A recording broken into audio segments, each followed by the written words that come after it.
Brief a little about the drug trafficking culture. I came up with the drug trafficking culture because in our culture, in our music today, we have a lot of references that resort back to drugs. Boom. And then my argument also says, I did a lot of research understanding cocaine, the origins it come from, the culture behind it, and I say South America brought a violent culture to the United States. And which it really shows, they brought a violent culture to the United States. These brothers had no regard for life. They cocaine is their source of money. So our culture, we're known for adopting other people's cultures, and it shows back in our music. We have an artist that calls himself like Yo Gotti, refers back to a Italian mafia leader, which is John Gotti, which adopted the code from not finding his own self, our own history, being our own people and empowering our own self. We catch on to other cultures. Then when the cocaine was introduced, boom, we hop on this fast train culture, jumping into this lifestyle, which it shows and infused into our environment. And when cocaine came about, boom, it shows our homicide rates went up, boom, our violence and music messages went up, boom, and the use of cocaine also went up around the same time in like the mid-90s. We had this increase. And what I'm saying today is our environment molded us, our music molded us. What we listen to is us. Media guides us where we wanted to go. So if the cocaine culture is so infused in our music, that's how we go. We glorify a lifestyle that's not really a lifestyle that needs glorified. The cocaine culture brings along murder, high violence, and a lot of glorifying behind it. We have music that reinforces murder, that reinforces the cocaine culture. It glorifies it. It provides for us. Our people eat. We jam to it in our music. We think it's okay, and it's fine to be okay. That's what we've seen as it being okay. And media is showing that this lifestyle is so okay, but our research shows this lifestyle is not okay, because since this drug been introduced, it been killing my people, and then it took over my culture, and then it took over us, because all we talk about is bricks. Destruction is bricks, everything. Just all our people is destroying us, and it destroying us so fast that we don't even know it. We can't even pay attention to it. So I had the charts clearly just show when the peaks coming at. This is when it used to this is in our music, when they did a study was going on. You see around 79, 78, cocaine was just coming in. They brought it over here, boom. Around the 80s, they then got into our community. Everybody, they getting on to, oh yeah, we making money off this, making money off this. Around the 90s, we're like, oh man, I can take some. It didn't infuse anything. Cocaine is an intensified drug, intensified everything by so much. Back in when it first was found, like the 1500s, in the Indies, they used the coca leaf to help them harvest, help them climb up in the mountains, help them breathe, help them do a lot of things. Then we had a German scientist who abstracted the cocaine from the coca leaf and was introduced to the cocaine. It was only used by like a lot of high-class rich people, but what I'm saying, once it got infused into our environment and then came and all of that, this is all we know. This is what we speak about, and it shows. It clearly shows this is what we do, and we use it. Around the same time, we see another peak, and the cocaine use around the same time you see a peak. And before, you also see a peak in the homicide rate goes up around the exact same time. So what I'm saying is when cocaine gets introduced, we got more violent, because it showed.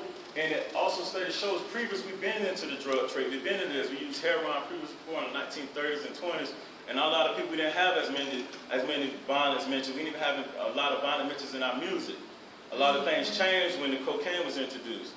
And it's so involved in society that we don't pay attention to it. And it's killing us like daily.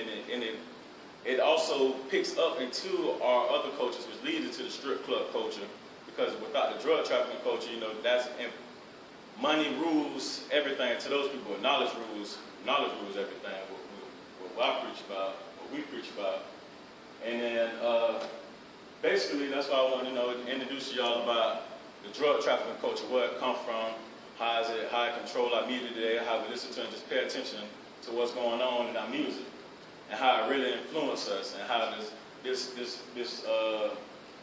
these codes we adopt from other cultures is not a good thing for us. We should be empower our own people and uplifting our own people so we can help overcome all these problems of destruction. My people are destroyed by the lack of knowledge, and knowledge of everything. Knowledge of self helps you conquer all this, and knowledge of self is something that we don't know. That's why we adopting these codes, and that's why we arguing. We do not know ourselves, so we tend to jump on. Oh, I want to be like Gucci. I want to be like Gucci. I'm Gotti. I'm this because this is what showed me. They make money off of it. Shoot, I might as well get down with it. Shoot, get me a brick, break it on down. Shoot, Ross said it. Make a lot of money. Get me a brick, but you know it's all good. Cause this culture, we like it. We glorify it. It's all good. Kill a nigga, man. We play this music on campus and we bounce to it. We bob to it.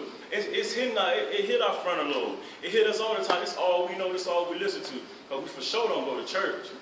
We for sure don't. Everybody don't go to church. Like we for sure listen to music every day. And if we come into an environment that's strictly all negative environment, which have nothing but trafficking drugs and disrespecting women, that's all we know, that's all we speak about. Then when they get into our music, that's all we listen to, that's all we know. Then we start acting out, and unconsciously don't even know we acting like this, don't even know we flowing like this, don't even know we dressing like how they dress, don't even know we moving like how they move and speaking like how they speak. We don't even know what's going on with ourselves. Damn. But we so caught up in it. Lost. So caught up, and then these confused and gone. But preach rock stuff. What I'm saying is, like, we really need to pay attention to where it comes from, where everything originated from. We have to reconnect with history to let us know where we at today. So if we know where it comes from, we know we're not going to get down and adopt these codes and be like someone else. We want to be like ourselves. That's our knowledge of self, knowledge over everything. And that's something we all came to understand is knowledge of self. I want to know who I am so I can be someone successful. This is what was told to me. No book can't tell my life. No book should be able to tell our life. Media guides our life, and it shows with our peers. And we should never let media guide us where to go, or adopt these other codes that just take us where we need to go. We need to know knowledge of self, knowledge over everything, and just scream KOE. And that's what we buy. Scream it!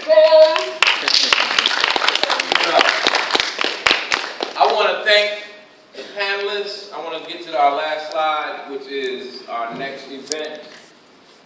Because this was a dry run, so that these students could build up the self-efficacy to put the show on the road for real. And we will be back here on what day? November 6th. Something happened to the slide. November the 6th. Wednesday. 6 o'clock. And our technology will be enhanced. We will have videos that will be seamless. And we will talk about ways to heal. So we want to give y'all 10, 15 minutes to ask some questions for the panelists. They worked hard to put this together, so I want to give them some time to answer some questions about things that are important to y'all. And please state your name and your